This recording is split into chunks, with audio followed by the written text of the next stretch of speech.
Jujur saja, perselingkuhan tidak muncul tiba-tiba. Ia bermula seperti kebocoran di atap, diam-diam, nyaris tak terlihat, hingga tanpa diduga semuanya runtuh. Dan inilah yang hampir tak seorang pun berani katakan, seorang wanita yang berselingkuh tak pernah melakukannya tanpa meninggalkan jejak. Tak pernah diam-diam, tak pernah sempurna, tak pernah sepenuhnya tak disadari. Masalah sebenarnya adalah kebanyakan pria menutup mata terhadap retakan ini. Mereka mengulang-ulang dalam hati, dia hanya sibuk, dia hanya lelah, dia hanya ingin ruang. Namun di balik pembenaran ini, ada seorang pria yang merasa, jauh di lubuk hatinya, bahwa ada sesuatu yang berubah. Dia hanya belum siap menghadapinya. Jika Anda pernah merasakan sesak di dada, perasaan tak nyaman bahwa ada sesuatu yang salah, maka video ini cocok untuk Anda. Karena ketika seorang wanita berselingkuh, ia selalu meninggalkan jejak. Dan hari ini, kita akan menganalisis setiap jejaknya. Tanda nomor 1. Perhatiannya melayang, dan dia bersikap seolah semuanya normal. Anda tidak perlu menjadi psikolog untuk menyadari ketika energinya bergeser. Suatu hari dia penuh kasih sayang, ingin tahu, dan hadir. Hari berikutnya, rasanya seperti Anda sedang berbicara dengan orang asing melalui wajahnya. Dia tidak lagi bertanya tentang hari Anda, tidak menertawakan cerita Anda, melupakan detail yang selalu diingatnya. Dan ketika Anda berkomentar, dia menjawab, "Kamu melebih-lebihkan, aku lelah, kamu merasa tidak aman." Kenyataannya sederhana, seorang wanita tidak menjauhkan diri tanpa alasan. Dia menjauhkan diri ketika hati, perhatian atau fantasinya mulai beralih ke tempat lain, pria lain, emosi lain, ide lain. Ini adalah tanda pertama putus cinta. Tanda nomor 2, dia mulai menyembunyikan hal-hal kecil. Pengkhianatan tidak dimulai di ranjang, itu dimulai dalam diam. Sebelumnya, dia menceritakan segalanya tentang pekerjaan kepadamu. Kini ia mengalami hari yang rumit, tapi tak menjelaskan apapun. Sebelumnya, ia meninggalkan ponselnya di mana saja. Kini ponselnya selalu menghadap ke bawah atau menempel di tangannya seolah-olah menyimpan rahasia negara. Dulu ia membicarakanmu, bangga padamu. Sekarang, di dunia maya, ia tampak lajang.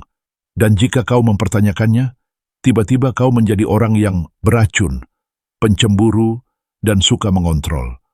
Apa yang sebenarnya terjadi? Ia membagi hidupnya sendiri, versi yang tetap bersamamu, dan versi yang melarikan diri. Wanita yang tak setia menjadi ilusionis. Ia menunjukkan satu hal dengan satu tangan, menyembunyikan kebenaran dengan tangan lainnya.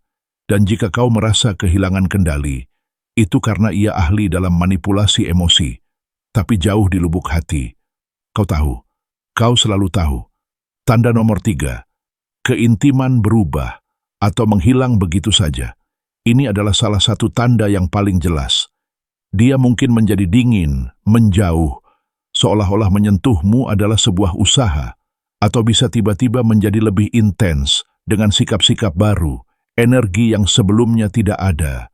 Keduanya adalah tanda, karena ketika seorang wanita berselingkuh, dia tidak hanya memberikan tubuhnya, dia mengalihkan keintiman. Dan keintiman itu entah menghilang bersamamu, atau dilebih-lebihkan untuk menutupi rasa bersalah. Seks menjadi tindakan mekanis, sebuah kewajiban, atau upaya untuk menenangkan hati nuraninya. Dan kamu merasakannya, bukan saat itu, tetapi setelahnya. Kekosongan itu, perasaan bahwa dia tidak ada lagi. Seperti mencium seseorang melalui kaca, itu bukan cinta. Itu gema pengkhianatan. Tanda nomor 4, dia memulai pertengkaran karena hal-hal sepele. Pernahkah kamu memperhatikan bagaimana semuanya sekarang berubah menjadi pertengkaran? Kamu tidak menjawab karena kamu sedang mengemudi. Dia bersikap seolah-olah kamu melakukan kejahatan. Kau meninggalkan piring di wastafel. Tiba-tiba, kau tidak peduli dan tidak menghargainya. Tapi masalahnya bukan pada piringnya. Masalahnya adalah konflik batinnya yang meluap-luap. Wanita yang tidak setia menciptakan pertengkaran untuk membenarkan jaraknya sendiri. Rasa bersalahnya sangat berat, jadi dia perlu melihatmu sebagai pihak yang bersalah. Jika dia melihatmu dingin, jauh, atau penuh kekurangan, maka dia meyakinkan dirinya sendiri bahwa dia berhak mencari orang lain. Dengan demikian, dia berhenti memandang dirinya sebagai pengkhianat dan mulai memandang dirinya sebagai korban yang hanya mendapatkan apa yang pantas didapatkannya. Jangan tertipu. Berdebat selalu berarti kalah. Amati. Pilih ketenangan sementara dia memilih kekacauan. Tanda nomor 5. Rencana masa depannya tidak lagi melibatkanmu. Inilah yang paling menyakitkan dan paling sunyi. Sebelumnya, dia bicara tentang rencana kita. Sekarang, dia bicara tentang apa yang ingin dia lakukan suatu hari nanti. Sebelumnya dia bilang, ketika rumah kita sudah jadi. Sekarang dia bilang, aku sedang berpikir untuk pindah. Dia bicara tentang tumbuh dewasa, tapi tak pernah di sisimu. Dia bilang, dia butuh ruang.